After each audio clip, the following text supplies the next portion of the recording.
Alright, well, this is going to be an emergency-ish tire repair. I do not recommend this for long-term use, but to get you home or last you a little while till you can get a new set of tires, here's something that you can do quick and dirty to stop a leak. Now, this tire on my 2014 Ram a couple of weeks ago started losing a few pounds of air a day, and we added air to it a few times, and it was okay. I knew there was a slow leak, but it wasn't something that, you know, was annoying me too much at the time, especially because it's not my truck. But in the last couple of days, it started to lose 15 or so pounds per day,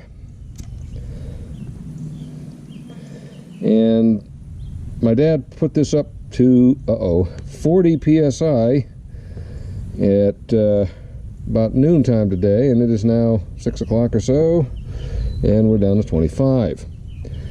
And I think I just saw my problem, but I'm going to go through the whole spiel.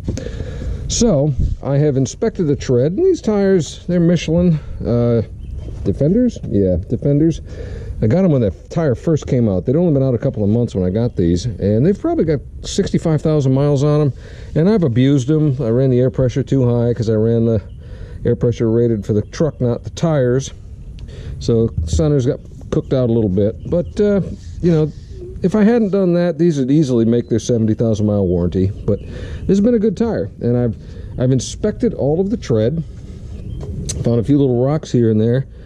There's something we're going to take a look at. But really, nothing looked too much out of the ordinary. Now, I'm going to mark that. I'm going to set that here, and I'm going to show you what I just saw. I have a gouge in the sidewall that I just noticed. So we're going to go get a little bit of Windex or soapy water solution and see if we can find where this air is escaping. Now, I may need to blow it back up, get a little more pressure in it to force it to leak, but that's what we're about to do. Alright, so I filled that with some solution. I don't see any bubbles. I just sprayed down this gouge that I saw, and I don't see any bubbles. So, since it's neither of the obvious spots, basically what you need to do is go around the tire slowly, soaking the entire thing and finding the spot that has the bubbles. So that isn't terribly fascinating. I'm going to do that and see what I can find.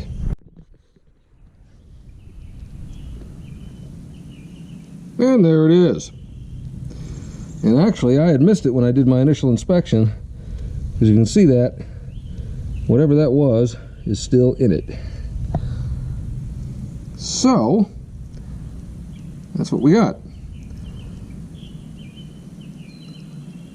So now I'm going to go get something to mark that with, and that is definitely letting out enough air to be truly annoying. So I'm going to go get something to mark that with, and I'm going to rinse this tire off, get this soapy crap off of here, and we'll see what we do next. So here it is.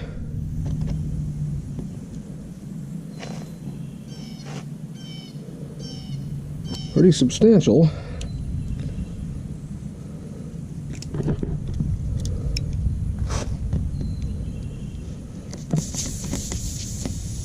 There it is.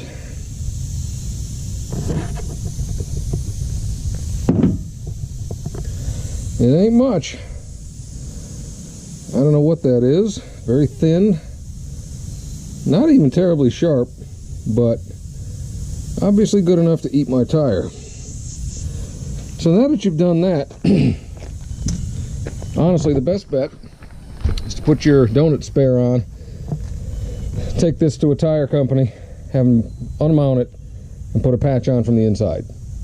That's the right way to do this. That's not how I'm going to do this. So, first thing that I need to do is get my reamer and open that hole up. And this is where the brutality starts.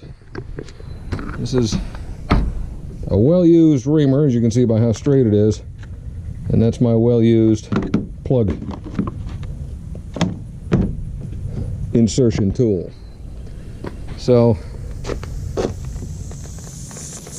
this gets kind of brutal because you really got to force this through the belts, and as you can see, that little point, it didn't get terribly far into that tire, just far enough to where it cut the inner cords and actually opened up a hole to the air or the air inside of it. You know, if it's a big honking, you know, 12D nail or something like that, you pull it out, you can practically just strip it in there and then ram the plug in and it'll be fine for a short term. But so what we got to do now is we got to get this in there and open that hole up a little bit. Let's see if we can catch that. Well, so all right.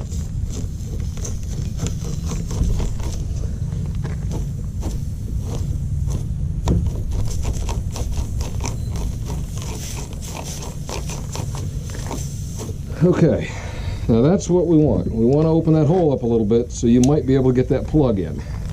A lot of times the hard part of these things is getting them through the eye, and some needle nose or diag cutting pliers can help, or you just knock everything over. But as you can see, we kind of got that started.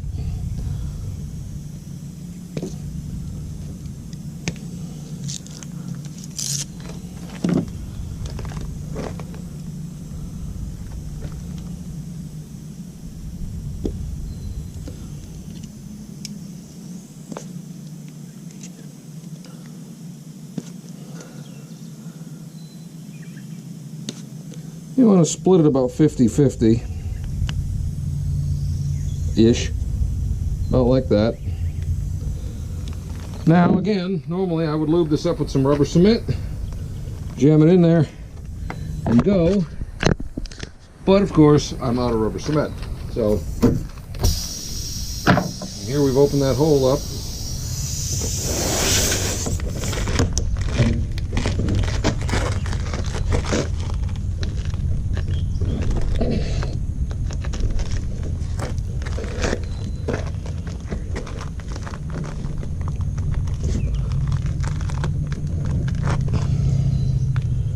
Sometimes it'll fight you pretty good. And the best way to do it is vertically. There she goes. But you got to get it to actually push that plug past the inside. You don't have a lot sticking out, and then rip that out of there, and effectively you're done at this point. So what we need to do now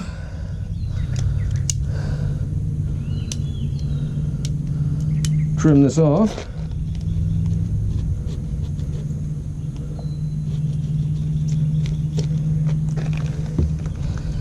And that's done. Don't hear the leak anymore. Got it pretty much off to the outline of the tread that's left.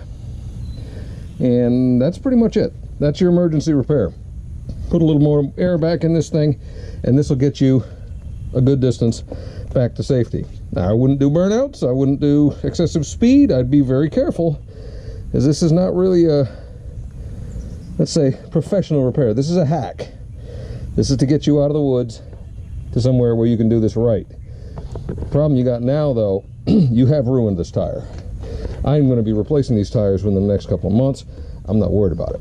But if you plug this, you can't go and take, typically you're not going to be able to take it to a tire shop and say, repair this for me properly. That's kind of something that you got to do before you decide to do something like this. So this is kind of a last resort.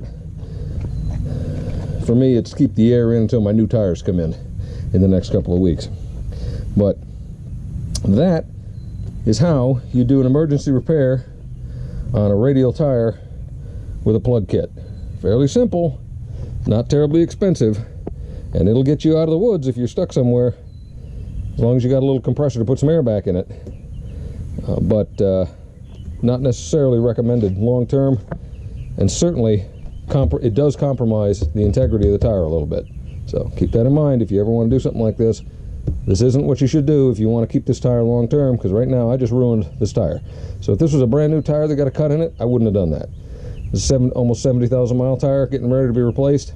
Whatever, it'll be fine. So that's how you put a tire plug in. Y'all take care.